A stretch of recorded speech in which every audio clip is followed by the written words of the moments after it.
Ito ngayon ang recommendations ko para sa inyong mga OFWs. Insurance, real estate, mutual funds, at long-term stock investing. Isa-isahin natin sila ngayon. Insurance. Ang insurance ang pinaka-basic na investment, ngunit ito rin ang pinaka-demanding. As an OFW, kailangan mo ito para kung sakaling may mangyari sa inyo abroad, may makukuha ang pamilya mo. Kailangan ito ng mataas na time component, oras na mapupunta sa pagbabayad mo or sa paghintay na mag-mature ang plan mo. Mataas din dapat ang money component dahil 5 to 10 years ka ring magbabayad at kailangan sigurado kang kaya mong bayaran. Kung may mamiss kang payment, pwedeng maging void ang policy mo. Mataas din dapat ang knowledge requirement. Sa dami ng options na available, dapat alam mo kung ano ang kailangan mo. Kahit pa may insurance agent, dapat alam mo kung ano ang hihingin mo sa kanya in the first place. At tulad ng sinabi namin last episode, dapat alam ng pamilya mo kung paano ang pag-claim nito.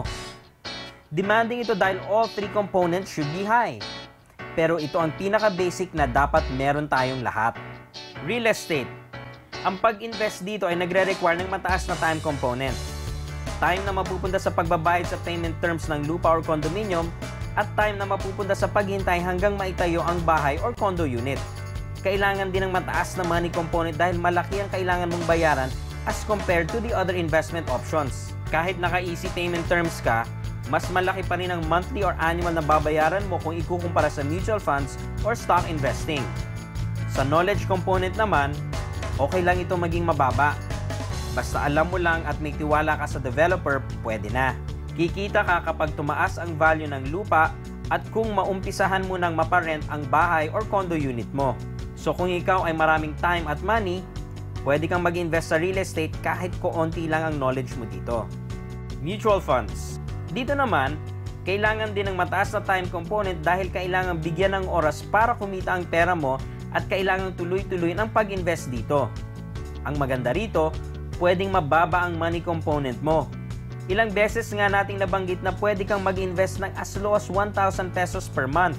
Pwede ring mababa ang knowledge component dahil sa mutual funds ipinauubayan natin ang ating pera sa isang professional fund manager para siya na ang gagawa ng mga desisyon sa pagpapalago nito. In my experience, therefore, kung medyo marami tayong time at medyo mababa ang money at knowledge natin, pwede tayong pumasok sa mutual funds. Long-term stock investing. Very similar ito sa mutual funds dahil kailangan ng mataas na time component at pwedeng mababa ang money and knowledge components. Sa EIP program na citizenonline.com, maaari kang mag-invest for as low as 5,000 pesos pero kailangan tuloy-tuloy ang pag-invest para ma-maximize ang kita nito. As for knowledge, tutulungan ka nila dahil sila na ang magbibigay ng list of solid companies for you to invest in. Pipili ka na lang ng mga isa o dalawa mula dito.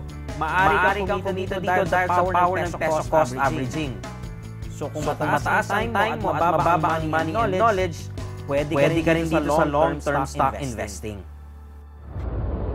Good morning and welcome back mga kapuso. Now, since this is the OFW episode, meron tayong kasamang OFW ngayon at tutulungan natin siyang malaman kung ano ang magandang investment para sa kanya. Today, we have with us Miss Odette Alsola. So, good morning, Miss Odette, and thank you for agreeing to appear on our show. Salamat din po at matutulungan niyo po paano mag-invest dito sa Pilipinas, lalo sa mga OFW yung wala pong alam. Sige. So, before we begin, can you give us some background about you? Saan ka ba nagtatrabaho? Saan ka na umabot? Bilang OFW, 4 years and a half na po ako. And then first 3 years ko po sa Europe, which is sa Bulgaria po yun. And ngayon po sa Singapore for almost 1 year and a half. Odette, like most OFWs, gaano ka kadalas nakakabalik sa Pilipinas? Sa isang taon, mga 2 to 3 times. Depende po sa kung papayagan po kami ng amo po namin. So, usually pag nakakauwi ka, gaano ka katagal nandito? For this holiday, 3 weeks. But most of the time, 1 week po. Mga 1 to 2 weeks lang. 1 week, 2 weeks. Yeah. Like most OFW, syempre, I would assume, kalakihan ng sweldo natin, pinapadala natin dito sa Pilipinas. Opo. So, kanino pinapadala yung yung sweldo mo dito? Sa kapatid ko po, sa bunsong kapatid. Kasi wala na po kaming parents. So, parang ako na lang po yung breadwinner. Ikaw na yung tumatay yung basically dun sa family nyo. Ang tanong ngayon is, for yourself naman, nakakapagtabi ka rin ba ng, I guess, savings mo? How much naman ang nasa-save mo yung talagang tinatabi mo for your future? 10,000 po. First question is, may life insurance ka na ba? Wala pa po. So, wala pa. So, we have to put a mark here para sabihin lang natin na may 1 point dyan. Okay, so, aside from that, saan mo ba usually nilalagay yung perang, like you said, yung 10,000 na naitatabi, saan mo siya usually nilalagay? Sa bank lang talaga. Bank lang siya wala talaga. Wala pa ako kasi wala akong idea. So, kung wala ka pa talagang experience, I guess that means na when it comes to knowledge, medyo kulang pa tayo. Yung trabaho mo ba doon, ano ba hours mo? Is it 9 to 5, 10 to 6? Ano ba usually? Once a week, 2 days off po kami. And then, hours po namin, it's 9 hours and a half a day. Minsan po split shift. Pero, pag busy po kami, minsan nagto 12 hours to 14 hours. Okay, so medyo, ibig sabihin doon, malamang pagod ka na rin at the end of the day. So, when it comes to yung time natin, medyo, so sabihin natin yung knowledge natin is medyo low pa tayo. Tapos, syempre, yung time, again, dahil busy tayo, medyo, actually, mababa din. Kasi nga, like you said, umaabot ka minsan 14 hours. Okay. When it comes naman to money, magulat ka man, sabihin niyo, sinasabi mo 10,000, malaki na yon.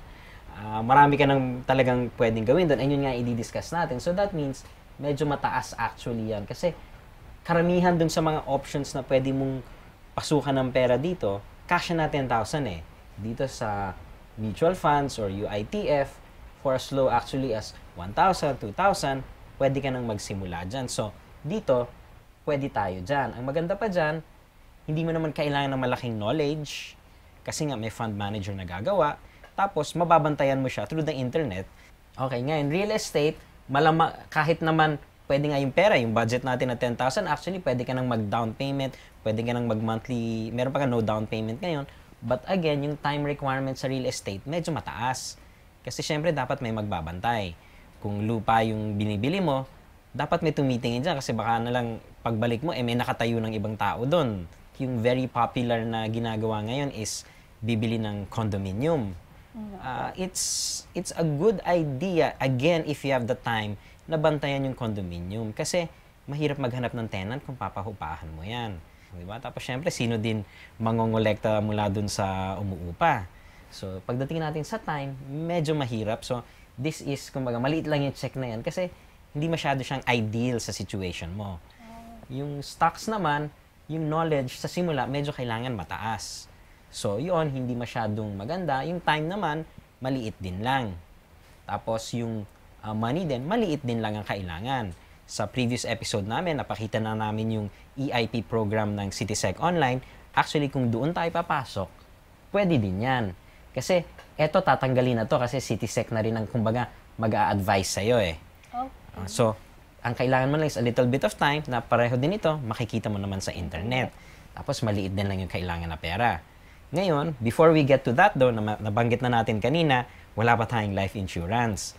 Kailangan talaga natin yun. Doon tayo magsisimula. Ito ngayon yung number 1 mo munang pag-iisipan. Kahit yung simpleng term life lang, kahit doon lang tayo magsimula, kasi nga, sabi mo, ikaw na lang ang ng kapatid mo eh. So, dapat, kung, syempre, knock on wood, hindi naman natin mangyari. Pero dapat, if something does happen to you, meron namang something that will still take care of her and her needs. Diba? So, eto yung simula natin. Tapos, dito tayo pwedeng mag-progress pagkatapos natin dito. So, ang talaga, insurance? Yeah, doon tayo magsisimula kasi wala ka pa eh. Yeah. And then, either mag-i-stocks ka through COLCIP or mag-mutual fund ka or mag-UITF ka, mamimili ka na lang doon sa mga yon. So, yun. Kaya isipin mo, kahit 10,000 lang actually, maganda na yung kikitain yan. Basta nga, consistent lang siya and basta nga, maganda rin yung kumpanya na pinasukan mo. O, ayan mga kapuso, nakita nyo na kung paano natin pwede gamitin ng AID para malaman kung anong investment ang pwede nating pasukan. Kung may tanong kayo tungkol sa mga bagay na ito, lagay nyo lang sa Facebook page namin. Ngayon, huwag kayong aalis, babalik tayo kasama ang mga kaibigan natin from cityseconline.com. Kaya tutok lang. Ang price appreciation, Aya, ito yung pagtaas ng presyo ng stock dahil sa pagtaas ng kita ng kumpanya.